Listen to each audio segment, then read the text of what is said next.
Hello नमस्कार दोस्तों, welcome to नित्य एग्जाम पॉइंटर। दोस्तों आपका आपके चैनल में बहुत बहुत स्वागत है। दोस्तों ये है railway NTPC group D 90 days targeted batch, जिसमें हम लोग करते हैं साइंस एनालिसिस।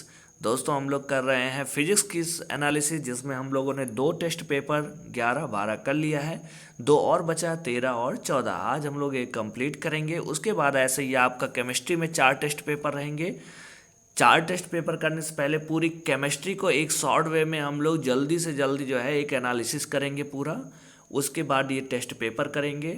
उसके बाद आपकी बायो रहेगी, जिसमें से 19, 20, 21, 22 तक टेस्ट पेपर आपका बायो का है। फिर वनस्पति विज्ञान है, कृषि विज्ञान है, पशुपालन है। इस तरीके से टोटल 35 टेस्ट पेपर बने हैं। तो ये पूरा जो हमारा सीरीज है ये 35 टेस्ट पेपर का है। और जो स्पीडी का आपको एक फॉर्मेट बताया था कि हर 3-3 साल का आपको डेली पढ़ते रहना ईमानदारी के साथ, ठीक है। इधर आप कुछ भी लापरवाही मत करिएगा। 2-3 महीने जो भी बचा है, 2 महीने, इसमें आप बिल्कुल भी लापरवाही मत करिएगा। करो या मरो के रूप में अपना पूरा काम करिए, ठीक है। तो आइए हम लोग करते हैं टेस्ट पेपर नंबर 13। इसके अलावा यदि आप पूरी क्लास फिर से देखना चाहते हैं सारे सब्जेक्ट की, फिजिक्स केमिस्ट्री बायो ये सब, तो मॉर्निंग में 10 बजे क्लास चलती है सुरेश्वर सर की। वहाँ पूरे सारे ये जो सब्जेक्ट हैं सब्जेक्ट वाइज पूरा क्लास दिया गया, ठीक है। तो रेलवे के लिए उतना सफिशियंट है, ओके। इसके बाद ये जो टेस्ट पेपर हम लोग कर रहे हैं कैसे, जैसे आप ये 30-35 क्वेश्चन है, इसको आप खुद से पढ़ते हो तो ऐसे टिक मार के चले जाओगे, ठीक। हम लोग क्या करेंगे, यहाँ पे एनालिसिस करेंगे, कुछ और भी चीज़ें बताई जाएंगी, तो कुछ बेहतर अच्छा रिजल्ट आएगा, बार बार रिवीजन होगा, ठीक है। आप खुद से पढ़ोगे, आपको मॉडल सेट पीछे दिया हुआ 6-6, वो भी आपको ये कंटिन्यू करते रहना है, ठीक है। ये नहीं सोचना है कि फिर से हम आपको ये बताएंगे या कोई बताए। ईमानदारी से आप इसको फॉलो करते रहिए, ठीक है। कुछ और चीज़ें हैं जो इंट्रोड्यूस किया जा रहा है। आपका जो रीजनिंग वाली क्लासेज है वो बहुत अच्छे से चल रही है, ठीक है। कि रेलवे के point of to the point चीज़ें हैं, ओके। तो उसको आप पूरा अच्छे से देखिएगा। और इसके बाद रीजनिंग चल रही है, मैथमेटिक्स आपकी ये चल रही है। मैथमेटिक्स में जल्दी से ये भी कंप्लीट करा के फिर आ जाऊंगा कि जो रेलवे में जिस टाइप के क्वेश्चन पूछे जाते हैं वो भी मैं आपको अच्छे से करा ले जाऊँ, ठीक है। ताकि उस टाइप के मैक्सिमम क्वेश्चन आपके फंस जाएं, ओके। तो आइए हम लोग टेस्ट पेपर नंबर 13 करते हैं। पहला प्रश्न है आपका, प्रतिध्वनि का कारण क्या है। प्रतिध्वनि आप देखते होंगे ना, क्या कि जब कभी पहाड़ों पे या कुछ ऐसे नाम चिल्लाते हैं तो बार बार कई बार वो रिपीट होता है।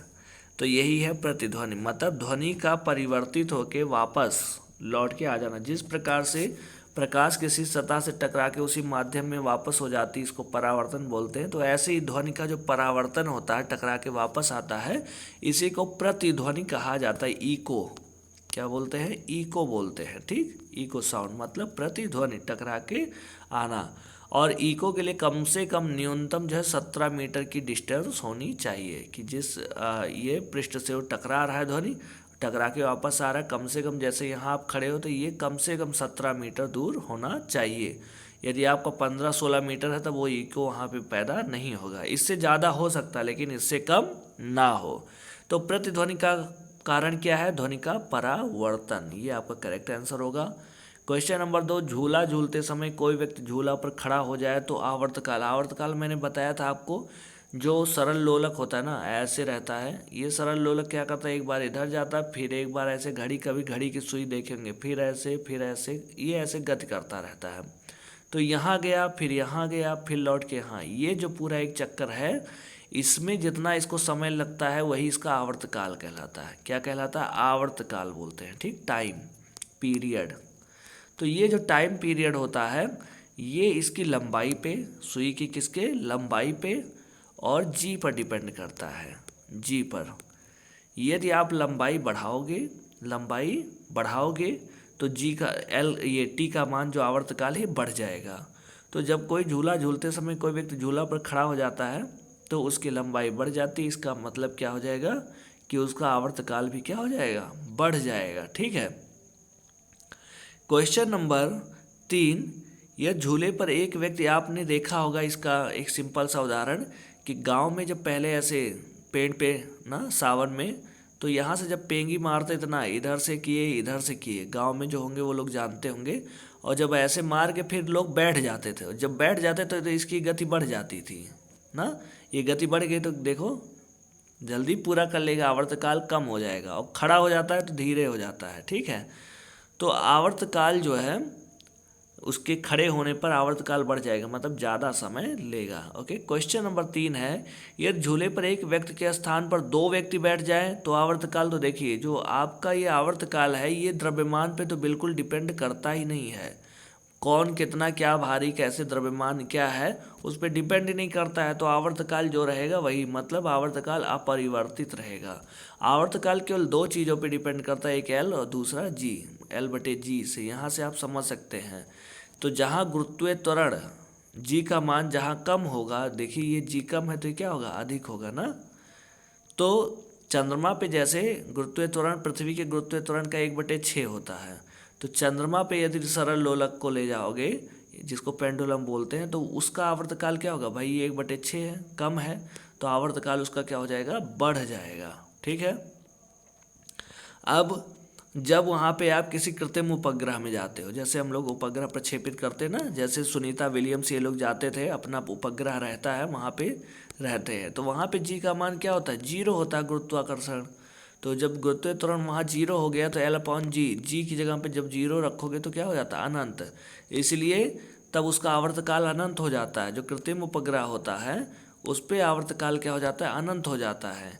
और वहाँ पे जब अनंत हो जाएगा इसका मतलब वहाँ पे जो पेंडुलम है, जो सरल लोलक है, वो काम नहीं करता है। ओके, क्वेश्चन नंबर 2 है, सेकेंड पेंडुलम। सेकेंड पेंडुलम का आवर्तकाल कितना होता है, ये 2 सेकेंड का होता है। जो सेकेंड पेंडुलम होता है, सेकेंडी पेंडुलम, इसका आवर्तकाल 2 सेकेंड का होता है। क्वेश्चन नंबर 5 है, केशिका नली में जल का ऊपरी सतह होता है। जब केशिका नली आपने देखा होगा कि जब बचपन में ढेबरी चलता था ना, मिट्टी का तेल वाला, तो ढेबरी में क्या होता था, यहाँ तेल रहता था, एक हम लोग बत्ती डाल देते कपड़े का, यहाँ से तेल ले जाके ऊपर जलता था। तो तेल जो ऊपर जा रहा है ना, एक केशिकत्व के कारण ही, केशिकत्व के कारण होता है, उस घटना को क्या बोलते हैं, केशिकत्व। और इसी तरीके से एक केशिका नली बनाई जाती है इसको ले जाने के लिए। तो जब इसमें पानी रहता है ना, तो पानी थोड़ा ऊपर ऐसे उठा हुआ रहता है। अब बताओ कोई चीज़ ऐसे ऊपर उठा हुआ है तो ये किसकी तरह बिहेव करेगा, ये करेगा उत्तल लेंस। भाई उत्तल लेंस ऐसे उठा रहता है ना ऊपर की तरफ, ऐसे इस तरीके से, बीच में मोटा, किनारों पे पतला। तो ये आपका क्या हो गया, ये उत्तल लेंस की भांति व्यवहार करता है। तो जल का ऊपरी सतह कैसा, उत्तल लेंस की भांति काम करता है। द्रव का घनत्व अधिक होने पर आप बताओ, यदि गाढ़ापन ज़्यादा होगा, गाढ़ापन ज़्यादा होगा तो प्रति एकांक क्षेत्रफल पर जो फोर्स काम करेगा वो भी ज़्यादा होना चाहिए ना। मतलब पृष्ठ तनाव क्या हो जाएगा आपका, पृष्ठ तनाव बढ़ जाएगा। घनत्व अधिक होने पर पृष्ठ तनाव बढ़ जाएगा। इसके अलावा जो घनत्व से संबंधित, मतलब उसके अनुपास पास घनत्व समझना हो आपको, तो जैसे शहद ले लो, पानी ले लो, गाढ़ा कौन है, शहद है, इसका मतलब शहद का घनत्व अधिक होता है, वहाँ पे पृष्ठ तनाव भी अधिक होगा शहद का, वहाँ की श्यानता भी अधिक होगी। श्यानता क्या होती है, ये इसके घनत्व से ही डिपेंडेंट होती है। श्यानता को किस में मापते हैं, पॉइज में। श्यानता को मापने की इकाई क्या है, पॉइज, ठीक है। ये द्रव का एक क्वालिटी होती है, ठीक है, उसके घनत्व से संबंधित। जो जितना गाढ़ा होगा उसकी श्यानता उतनी ही अधिक होगी। तो द्रव का घनत्व अधिक होने पर पृष्ठ तनाव क्या हो जाता है, बढ़ जाता है। ओके, पारे को जब एक बर्तन में रखा जाता है तो मेनिस्क होता है कैसा भाई, उत्तल लेंस, उत्तल की तरह काम करता है, ये भी उठ जाता है। तो पारा पानी दोनों। क्वेश्चन नंबर 8, ऊंचाई बढ़ने से वायुमंडलीय दाब क्या होती है। वायुमंडलीय दाब क्या होता है कि वायुमंडल की जितनी गैसेज हैं वो क्या करती हैं, इस पृथ्वी पर जो आसपास की ये मंडल है, वायुमंडल है, ये हमारे ऊपर एक दाब लगाती हैं, दबाव क्रिएट करती हैं, इसी को वायुमंडलीय दाब बोलते हैं। तो जैसे जैसे हम ऊपर उठते हैं, आप बताओ यहाँ पे कोई कण होगा तो यहाँ पे तो ज़्यादा प्रेशर पड़ेगा नहीं इस पर, तो वायुमंडलीय दबाव क्या होता है, घटता जाता है। वायुमंडलीय दबाव जैसे कि आप समझ रहे होंगे, किसी चीज़ को आप बांध के ऐसे दबा के रखे रहो और इस पर जो है खूब इसके पास ताकत होगी तभी ये आपसे छूट के जा सकता है। भाई ज़्यादा ताकत होगी तभी तो छूट के जा सकता है। तो जब दबाव अधिक होता है और इसको हम गर्म करें, और क्वथनांक क्या होता है कि जिस पे वो गैस में बदल जाता है या उबलने लगता है, तो इसको उबलना है, गैस है, इसको हम बांधे हुए मान लीजिए और उबलना, तो इसको हमें क्या करना पड़ेगा, यदि ये चीज़, ये जो फोर्स काम कर रहा है, जो दबाव है, ये यदि अधिक है, दबाव क्या है, अधिक है, यदि ये अधिक है, इस पे जीतना हमें तो इस ज़्यादा लगाना पड़ेगा ना फोर्स। इसका मतलब क्या हुआ कि दबाव अधिक होने से, वायुमंडलीय दबाव अधिक होने से जो क्वथनांक है वो भी क्या हो जाता है, बढ़ जाता है। क्वथनांक क्या होगा भाई, दबाव अधिक है तो क्वथनांक भी मतलब टेम्परेचर अधिक देना पड़ेगा। टेम्परेचर अधिक देने का मतलब हुआ कि ऊष्मा अधिक देनी पड़ेगी। इसीलिए जब हम लोग पहाड़ों पे जाते हैं तो ऊपर जाने पर वायुमंडलीय दबाव घटता है। वायुमंडलीय दबाव घटने से क्वथनांक भी क्या होता है, घट जाता है। क्वथनांक घट जाता है। क्वथनांक घटने का मतलब ये हुआ कि बहुत कम टेम्परेचर पे ही पानी उबलने लगता है। जब टेम्परेचर कम है इसका मतलब उसको हमने ऊष्मा भी कम दिया। अब किसी भी चीज़ को आप कम ऊष्मा दोगे तो क्या वो ठीक से पकेगी, तो आप कहोगे नहीं। इसीलिए पहाड़ों पर दाल वाल जल्दी से नहीं पकती है, ठीक है, खाना पकाने में दिक्कत होता है। क्यों? क्योंकि वायुमंडलीय दबाव घटता है और क्वथनांक भी घट जाता है। ओके, क्वेश्चन नंबर 9 है, एक बार बराबर होता है तो जो दाब होता है, दाब प्रति एकांक क्षेत्रफल पर लंबवत F/A न्यूटन प्रति मीटर एक, तो इसका ये होता है इकाई। दूसरा, इसको पास्कल ने खोजा था तो इसको पास्कल भी बोलते हैं। दाब का मात्रक पास्कल होता है। और जो वायुमंडलीय दाब है इसको हम लोग बार में मापते हैं। तो एक बार बराबर होता है 10⁵5 पास्कल। 10⁵5 पास्कल ये होता है वायुमंडलीय जो बार है। एक बार और पास्कल में ये क्या होता है, रिलेशन होता है कि 10⁵5 पास्कल के बराबर होता है। क्वेश्चन नंबर 10, किसी वस्तु का भार अधिकतम कब होगा? तो किसी वस्तु का भार किस पे डिपेंड करता है, mg ना, गुरुत्व त्वरण पे। g पे डिपेंड करता है भार, वेट। तो आप बताओ जो g का मान होता है, आपको बताया ऊपर जाओगे नीचे जाओगे घटेगा g का मान। ध्रुवों पर g का मान सबसे अधिक होता है और विषुवत रेखा पे, ये पृथ्वी है, ये जो विषुवत रेखा भूमध्य रेखा यहाँ सबसे कम होता है और ध्रुवों पे सबसे अधिक होता है। तो यहाँ पे इसका मतलब भार भी ध्रुवों पे सबसे अधिक होगा। भार सबसे अधिक कहाँ होगा, ध्रुवों पे। सबसे कम कहाँ होगा, भूमध्य रेखा पर। तो इसी प्रकार से ये जो जी का मान है ये किसके अकॉर्डिंग निकाला गया, ये निर्वात में निकाला गया है, ठीक है। निर्वात में जी का मान कितना होता है, 9.8 मीटर प्रति सेकेंड, ठीक। तो किसी वस्तु का भार अधिकतम कहाँ होगा, निर्वात में अधिकतम होगा। किसी वस्तु का भार निर्वात में अधिकतम होता है। क्वेश्चन नंबर 11 है, पृथ्वी की अपेक्षा चंद्रमा का द्रव्यमान, जो पृथ्वी है इसकी अपेक्षा चंद्रमा का द्रव्यमान कितना होता है, 1/81। मतलब पृथ्वी जितनी बड़ी है उसका केवल 1/81, बड़ी नहीं है द्रव्यमान, ठीक है, उसका 1/81वां भाग ही ये है, ठीक। वो कितना है, 1/81वां भाग है। ओके, ये चीज़ आप समझ गए होगे। तो चंद्रमा का द्रव्यमान लगभग कितना है, 1/81। क्वेश्चन नंबर 12 है, भू अस्थायी उपग्रह पृथ्वी के चारों ओर, जो भी भू अस्थायी उपग्रह आपको जियो स्टैटिकल सैटेलाइट बोला था जिसको प्रक्षेपित किया जाता है भारत में, GSLV ना, एक होता PSLV पोलर सैटेलाइट वाला, मतलब जो उत्तरी ध्रुव दक्षिण ध्रुव ऐसे ऐसे जो चक्कर लगाते हैं PSLV से प्रक्षेपित किए जाते हैं। और जो जियोस्टैटिक लॉन्च व्हीकल जो होते हैं, जैसे चंद्रमा पृथ्वी के चारों ओर घूमती है, सेम ऐसे ही जो ग्रह घूमते हैं चक्कर लगाते हैं। तो आप बताओ चंद्रमा कितने 24 घंटे का होता ना एक दिन, 24 घंटे में। तो सेम ऐसे इनका जो चारों ओर पृथ्वी के चारों ओर चक्कर लगाते हैं वो भी कितने घंटे का होता है, 24 घंटे का ही होता है। ओके, क्वेश्चन नंबर 13 है, पृथ्वी पर वायुमंडलीय दाब का कारण क्या है। आप समझते हो वायुमंडल क्यों है पृथ्वी पर, क्योंकि पृथ्वी का क्या है, गुरुत्वाकर्षण है। गुरुत्वाकर्षण के कारण ही वायुमंडलीय दाब है। उसके बाद पृथ्वी का जो घूर्णन होता है, घूर्णन, इस घूर्णन के कारण जो जी होता है, गुरुत्व त्वरण, इसका मान क्या हो जाता है, घट जाता है। जी का मान क्या हो जाता है, घट जाता है। ये सारी चीज़ें मैंने पढ़ा रखा है। क्वेश्चन नंबर 14, पृथ्वी का पलायन वेग क्या है। पलायन वेग क्या है कि पृथ्वी के जो गुरुत्वाकर्षण है, कोई चीज़ आप ऊपर फेंको तो फिर फाइनली नीचे गिर जाती है। यदि किसी पिंड को 11.2 किलोमीटर प्रति सेकेंड, मतलब 1 सेकेंड में इतनी स्पीड से फेंको आप, तो कभी वापस लौट के पृथ्वी पर नहीं आएगा। तो इसी को बोलते हैं पलायन वेग। तो पलायन वेग ये द्रव्यमान पे डिपेंड नहीं करता। किसी भी चीज़ को कितना भी द्रव्यमान क्यों ना हो, यदि उसके वेग को 11.2 किलोमीटर प्रति सेकेंड के हिसाब से फेंक दोगे तो फिर दोबारा वापस लौट के पृथ्वी पर नहीं आएगा। तो इसी को बोलते हैं पृथ्वी का पलायन वेग। तो पृथ्वी का पलायन वेग होता है 11.2 किलोमीटर प्रति सेकंड। यदि कभी पूछे कि 500 किलोग्राम का एक पिंड है, उसको फेंकने पर कितना होगा, या 300 ग्राम का है तो उसको फेंकने पर पलायन वेग क्या होगा, तो चाहे कुछ भी हो, हर वस्तु का पलायन वेग 11.2 किलोमीटर प्रति सेकंड होगा पृथ्वी के लिए। ठीक है, ये अंडरस्टूड है। क्वेश्चन नंबर 15, जब कोई वस्तु ऊपर से गिराई जाती है तो उसका भार क्या होता है। आप बताओ, जैसे जैसे आप ऊपर जाते हो जी का मान क्या होता है, घटता है ना, कम होता है। अब आप बताओ, भार जो होता है वो mg के होता है। अब जी यहाँ ऊपर रहोगे जी का मान कम होगा, और नीचे आओगे और कम, थोड़ा बढ़ेगा जी का मान जैसे जैसे बढ़ेगा पृथ्वी की सतह की तरफ। तो जी का मान परिवर्तित होता रहता है। जब जी का मान परिवर्तित होता है, इसका मतलब भार भी क्या होता है, परिवर्तनशील रहता है। तो जब कोई वस्तु ऊपर से गिराई जाती है तो उसका भार क्या होता है, परिवर्तनशील रहता है। ओके। क्वेश्चन नंबर 16, ग्रहों के गति का नियम, कि ग्रह कैसे सूर्य के चारों ओर चक्कर लगा रहे हैं दीर्घवृत्ताकार कक्षा में, इसको बताया था केपलर ने। किसने बताया था, केपलर ने।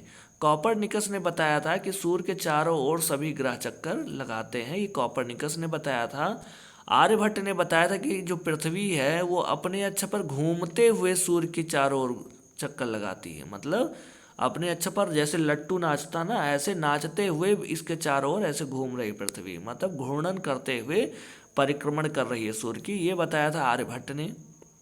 गैलीलियो ने टेलीस्कोप का, जो ग्रहों को देखा जाता है ना, टेलीस्कोप का प्रयोग किया जाता है, टेलीस्कोप। इसके अलावा इन्होंने एक जड़त्व का प्रथम नियम दिया था, जड़त्व का नियम दिया था गैलीलियो ने। न्यूटन ने गति का नियम दिया था, बल से संबंधित इन्होंने परिभाषा दी थी। दूसरा इन्होंने F=m में ये इसका सूत्र दिया था। तीसरा दिया था क्रिया प्रतिक्रिया का नियम, क्रिया प्रतिक्रिया का नियम। ओके, ये तीन चीज़ें ये न्यूटन ने दिया था। इसके बाद क्वेश्चन नंबर 17 है, एक जेट इंजन किस सिद्धांत पर काम करता है। तो जो जेट इंजन होता है ना, जेट इंजन, आप जो लड़ाकू विमान होते हैं, लड़ाकू विमान में जेट इंजन लगा होता है। लेकिन जो रॉकेट होते हैं जिनसे हम लोग अंतरिक्ष में उपग्रह या चंद्रमा पे या मंगल मिशन वगैरह जो भेजे थे, उसमें क्या होता है, वो उसमें जेट इंजन नहीं लगा होता है ना, तो वो रॉकेट होता है। तो जो जेट इंजन होता है वो ऑक्सीजन किससे लेता है, जेट इंजन वायुमंडल से ऑक्सीजन लेता है। अब आप बताओ, क्या जेट इंजन को अंतरिक्ष में भेजा जा सकता, तो आप कहोगे नहीं। क्यों, क्योंकि अंतरिक्ष में तो ऑक्सीजन है ही नहीं। और जो रॉकेट होते हैं उसके अंदर जो ऑक्सीजन होता है उसको ईंधन के रूप में भर दिया जाता है, तो वो वहाँ से ऑक्सीजन लेता रहता है। ठीक है, तो जो ये आप बताओ, जो जेट इंजन है कैसा काम करता है, रेखीय संवेग के संरक्षण सिद्धांत पे काम करता है। रेखीय संवेग संरक्षण के सिद्धांत पे काम करता है। mv मतलब द्रव्यमान गुणे वेग, ये हमेशा क्या होता है, दोनों कांस्टेंट रहते हैं। ठीक है, तो रेखीय संवेग संरक्षण के सिद्धांत पर जेट इंजन काम करता है। क्वेश्चन नंबर 18, एक गेंद को क्षैतिज से कितने कोण पर फेंकने पर अधिकतम क्षैतिज। आप देखते होगे ऐसे भाला या कोई फेंकना बम वगैरह, तो ऐसे हम लोग थोड़ा सा इस तरीके से फेंकते हैं ना, एकदम सीधे नहीं फेंक देते हैं ना। ऊपर फेंक दोगे, छक्का मारना होता है, क्या करते हैं, ऐसे जब गेंद जाती है तो सबसे ज़्यादा दूरी, तो ये जो दूरी है इसी को परास बोलते हैं। तो किस कोण पे मारोगे सबसे ज़्यादा, तो 45 डिग्री कोण पे यदि मारते हो आप या फेंकते हो कोई चीज़, तो सबसे ज़्यादा क्षैतिज दूरी तय करेगी। तो किस कोण पे, तो 45 डिग्री कोण पे। क्वेश्चन नंबर 19 है, वायुमंडल में बादलों के तैरने का कारण क्या है।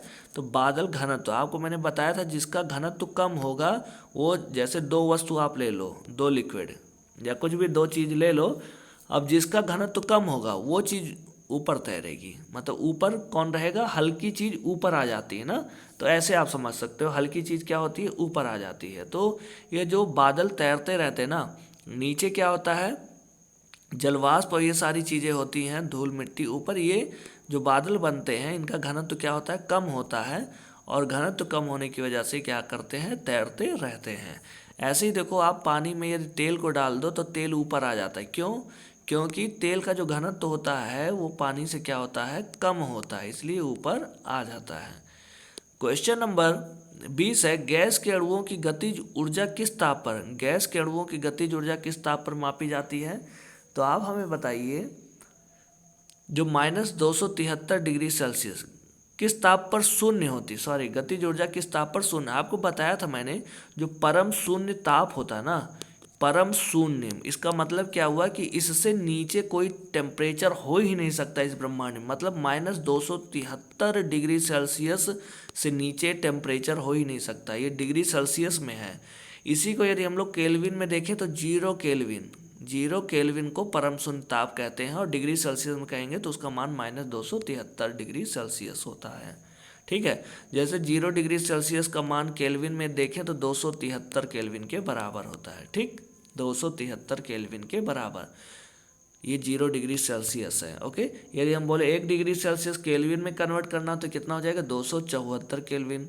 यदि हम कहें 2 डिग्री सेल्सियस तो क्या हो जाएगा, 2 जुड़ जाएगा 275, मतलब 273, ये ज़्यादा होता है। ये बोले 100 डिग्री सेल्सियस तो 273 में 100 जोड़ दोगे कितना आ जाएगा, 373 केल्विन, ये केल्विन में कन्वर्ट किया जाता है। ठीक है, तो ऐसे ही गतिज ऊर्जा किस ताप पर शून्य होगी, तो -273 डिग्री सेल्सियस, इस ताप पे ये शून्य होगी।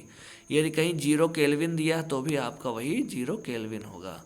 क्वेश्चन नंबर 21 है, पारे का तापमापी किस ताप तक प्रयुक्त हो सकता है, तो जो पारा होता है वो मैक्सिमम 360 डिग्री सेल्सियस तक टेम्परेचर माप सकता है, 360 डिग्री सेल्सियस तक टेम्परेचर माप सकता है। इसके अलावा -39 डिग्री सेल्सियस पे पारा जम जाता है, जैसे पानी 0 डिग्री सेल्सियस पे जम जाता है ना, तो जो ये पारा है ये -39 डिग्री सेल्सियस पे बर्फ मतलब जम जाएगा, तो जम जाएगा तभी कहाँ बताएगा कि कितना टेम्परेचर बढ़ गया ना। तो इसीलिए जो ठंडे प्रदेश होते हैं वहाँ पारे की जगह पे, जो पारे का तापमापी होता है उसकी जगह पे अल्कोहल का प्रयोग किया जाता है, शराब का प्रयोग किया जाता है। क्यों, क्योंकि शराब -125 डिग्री सेल्सियस पे, -125 डिग्री सेल्सियस पे ये क्या होता है, बर्फ बन जाता है, मतलब जम जाता है। ठीक है, बर्फ मतलब जम जाता है, तो इसीलिए ठंडे प्रदेशों में पारे की जगह पे अल्कोहल का प्रयोग किया जाता है। क्वेश्चन नंबर 22 है, प्रिज्म द्वारा किस रंग का विचलन अधिक होता है, आपको मैंने बताया था, जो प्रकाश है ये विब, ग्योर, ये 7 रंग होते हैं श्वेत प्रकाश में, वायलेट बैगनी रंग, indigo, blue, green, yellow, orange, red, लाल, ऑरेंज, पीला, हरा, नीला, इंडिगो ना, और इसके बाद वायलेट बैगनी। ठीक है, ये आपके 7 रंग हुए। जैसे ये देखो बढ़ने का क्रम है, मतलब तरंग दैर्घ्य बढ़ती जाती है, तरंग दैर्घ्य क्या होती है, बढ़ती जाती है, और आवृत्ति जस्ट उल्टी होती है। किसकी आवृत्ति अधिक होगी, वैगनी की। तो जिसकी आवृत्ति अधिक होती है या जिसका तरंग दैर्घ्य कम होता है वही सबसे ज़्यादा विचलन दिखाता है। ठीक है, अपना रास्ता वही सबसे ज़्यादा भटकता है। तो प्रिज्म द्वारा किस रंग का विचलन अधिकतम होता है, तो आप बताओ, वैगनी रंग का अधिकतम होता है। क्वेश्चन नंबर 23 है, और कम किसका होगा विचलन, लाल रंग का। ठीक है, लाल रंग का विचलन सबसे कम होगा। क्वेश्चन नंबर 23, किसी गैस में उत्पन्न ध्वनि तरंग, ध्वनि तरंग हमेशा कैसी होती है, अनुदैर्घ्य तरंग होती है। आपको मैंने बताया था कि यदि तरंग के चलने की दिशा के में समानांतर कण भी चले तो वो अनुदैर्घ्य तरंग होती है। और अनुदैर्घ्य तरंग जो है तीनों में, मतलब ठोस, द्रव, गैस, तीनों में ये होती है। लेकिन जो ट्रांसवर्स, इसको लॉन्गिट्यूडनल वेव भी बोलते हैं, और जो ट्रांसवर्स वेव होती है या जिसको बोलते हैं अनुप्रस्थ तरंग, ये लंबवत होती है, मतलब तरंग के चलने की लंबवत होते हैं इसके कण। तो ये क्या होते हैं, ट्रांसवर्स वेव, ये गैसों में नहीं हो सकती ट्रांसवर्स वेव। तो जो प्रकाश होता है वो ट्रांसवर्स वेव ही होता है, अनुप्रस्थ तरंग ही होता है, लेकिन ये विद्युत चुंबकीय अनुप्रस्थ तरंग होता है प्रकाश। तो ध्वनि तरंग हमेशा कहाँ होती है, अनुदैर्घ्य तरंग में ही होती है। ठीक है, अनुप्रस्थ में ध्वनि तरंग नहीं हो सकती है। ठीक है, क्वेश्चन नंबर 24, किसी स्थान पर पृथ्वी के चुंबकीय क्षेत्र के क्षैतिज व ऊर्ध्वाधर घटक बराबर हैं, मतलब चुंबकीय क्षेत्र का क्षैतिज और ऊर्ध्वाधर घटक यदि बराबर हैं तो उनका जो नति कोण होता है, नति कोण वो क्या होता है। ठीक है, ये कितना होगा, ये आपका प्रश्न है। तो वो होगा किस कंडीशन में, जब एंगल नति कोण आपका 45 डिग्री, मतलब ऊर्ध्वाधर और क्षैतिज, ये क्षैतिज और ऊर्ध्वाधर जो आपके घटक हैं ये बराबर किस कंडीशन में होंगे, 45 डिग्री का जब नति कोण होगा तब ये स्थिति आएगी। क्वेश्चन नंबर 25 है, द्रव्य तरंगों की तरंग दैर्घ्य किस पे निर्भर करती है। जो तरंग दैर्घ्य होती है ना द्रव्य तरंगों की, ये किस पे डिपेंड करती है? तो जाहिर सी बात है द्रव्य तरंग मतलब कण वाले जो हैं, तो वहाँ तो आवेश निर्भर नहीं करती है। तो संवेग मतलब वेग पे डिपेंड करती है, सही बात है। चाल पे भी डिपेंड करती है, सही बात है। द्रव्यमान पे भी डिपेंड, जो कि द्रव्य है ना, कण है, तो कण का द्रव्यमान होता है, ठीक है। कण का द्रव्यमान होता है, इसलिए द्रव्यमान पे भी डिपेंड करती है। संवेग में द्रव्यमान गुणे वेग होता है, तो देखो दोनों है, वेग भी है द्रव्यमान भी, लेकिन कहीं क्यों है, आवेश कहीं है, तो आप कहोगे नहीं, इसका मतलब किस पे निर्भर नहीं करती है, तो आवेश। ये आवेश कहाँ होता है? ये जो है विद्युत चुंबकीय जो तरंगे होती हैं, विद्युत चुंबकीय तरंगे, विद्युत जहाँ इलेक्ट्रिसिटी की बात होगी, ये आवेश वहाँ होता है, ठीक है। क्वेश्चन नंबर 26, कौन सा कण सबसे अधिक अस्थाई है? तो सबसे अधिक अस्थाई कण कौन सा है? न्यूट्रॉन होता है। सबसे अधिक अस्थाई कण कौन सा है? न्यूट्रॉन होता है। ओके, क्योंकि न्यूट्रॉनों की संख्या को घटा बढ़ा के ही हम लोग क्या करते हैं, उसके परमाणु भार में, परमाणु भार उसका वेट जो होता है, ठीक है, उसमें अंतर देख पाते हैं, ठीक है, न्यूट्रॉन से ही। क्वेश्चन नंबर 27 है, एंगस्ट्रॉम क्या मापता है? तो प्रकाश तरंग दैर्घ्य को मापता है एंगस्ट्रॉम। और एक एंगस्ट्रॉम कितना? 10⁻⁻10 मीटर को एक एंगस्ट्रॉम के बराबर होता है। क्वेश्चन नंबर 28, श्यानता गुणांक आपको बता दिया। श्यानता गुणांक किस में मापते हैं? पॉइज में मापते हैं। पास्कल दाब को मापा जाता है। वाट जो है शक्ति को 1 हॉर्स पावर में कितने वाट होता है? 1 हॉर्स पावर में 746 वाट होता है, ठीक है, 746 वाट बता चुका हूँ। क्वेश्चन नंबर 29, 1 फैदम बराबर होता है, 1 फैदम, ये जो समुद्री मील होती है ना, समुद्री गहराई जो होती है, इसको फैदम में मापते हैं। किससे मापते हैं? फैदोमीटर से मापते हैं। किससे? फैदोमीटर से समुद्र की गहराई को मापा जाता है। और 1 फैदम किसके बराबर होता है? 6 फीट को 1 फैदम कहा जाता है। तो 2 फीट को कितना? 2 फैदम को मतलब 12 फीट 2 फैदम, मतलब 6 फीट बराबर होता है 1 फैदम के, ठीक है। 6 फीट गहरा जाओ तो 1 फैदम उसको आप बोलोगे। क्वेश्चन नंबर 30 है, टाइपराइटर, ये जो पास्कल है इन्होंने दाब का नियम दिया था। वाटरमैन ये तो है ही नहीं। जो सोल्स थे, सोल्स, इन्होंने जो है टाइपराइटर का आविष्कार किया था। टाइपराइटर आप जानते हो ना, पहले ये लिखने का काम आता था ना, टाइपिंग के लिए। तो सोल्स, अभी भी टाइपराइटर मिल जाते हैं जो आपके जो न्यायालय वगैरह होते हैं वहाँ पे। क्वेश्चन नंबर 31 है, जेट इंजन किस सिद्धांत पर काम करता है? अभी मिला था, तो ये रैखिक संवेग संरक्षण सिद्धांत पर काम करता है। ये कभी मत भूलिएगा, रैखिक संवेग, संवेग क्या होता है? द्रव्यमान गुणे वेग। तो रैखिक संवेग संरक्षण के सिद्धांत पर काम करता है जेट इंजन। क्वेश्चन नंबर 32 है, मानक दाब किसको बोलते हैं? तो पारे का 70 मिलीमीटर जो होता है उसको मानक दाब बोला जाता है। तो पारे का 70 मिलीमीटर ले लो, ठीक है, 70 mm पारा ले लो, और वो जितना दाब डालेगा उसी को मानक दाब बोलते हैं। क्या बोलते हैं? मानक दाब। ओके। क्वेश्चन नंबर 33 है, मैनोमीटर के द्वारा क्या मापा जाता है? तो मैनोमीटर आपका गैसों का जो दाब होता है ना, दाब, इसको मैनोमीटर से मापा जाता है। एनीमोमीटर या ये सारी चीज़ें जो वायु और उसकी दिशा वगैरह को, ये मैनोमीटर है। एक तो मापने का बैरोमीटर भी है, ये वायुमंडलीय बैरोमीटर, वायुमंडलीय दाब को मापता है बैरोमीटर। यदि पाठ्यांक धीरे धीरे ऊपर जा रहा है, इसका मतलब दाब क्या है? बढ़ रहा है। दाब बढ़ेगा तो जाहिर सी बात है ये मौसम क्या होगा? स्वच्छ होगा। यदि धीरे धीरे कम हो रहा है, कम होने का मतलब दबाव, वहाँ दाब कम है, जाहिर सी बात है उस कमी को पूरा करने के लिए हवाएं ये इधर आएंगी। जब इधर आएंगी तो बादल लेकर आएंगी अपने साथ। इसका मतलब ये क्या है? बारिश होने वाली है। और अचानक से ये पाठ्यांक नीचे गिर जाए बैरोमीटर का, इसका मतलब अचानक से यहाँ पे दबाव में बहुत ज़्यादा कमी हो गई। इस कमी को पूरा करने के लिए खूब तेज़ी से हवाएं आती हैं, और खूब तेज़ी से आएंगे तो आप समझ सकते हो क्या लाएंगे अपने साथ में? तूफान लेकर आएंगे, ठीक है। तो मैनोमीटर गैसों का दाब मापा जाता है।